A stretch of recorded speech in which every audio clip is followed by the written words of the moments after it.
बिस्मिल्लाहिर्रहमानिर्रहीम। अस्सलामु अलैकुम नाज़रीन, ताज 92 न्यूज़ के साथ मैं हूं नाइला भट्टी। नजर डालते हैं आज की खबरों पर।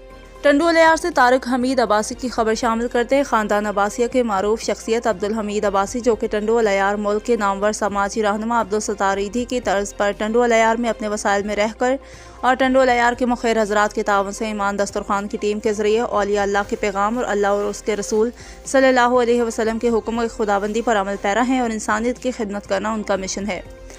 मैंने अपनी आंखों से ईदी को इंसानियत की खिदमत करते हुए मुख्तलिफ रूप में देखा। ये शख्स बेरंगो नस्ल के अल्लाह के बंदों की खिदमत करने को ऐन इबादत समझते हुए भूखों को एक वक्त का खाना खिलाकर अल्लाह के हुक्म से और अल्लाह के नेक बंदों के तावन से स्पेशल बच्चों समेत नाबीना अफराद और बेसहारा लोगों को ईमान दस्तरखान के जरिए खिलाता है।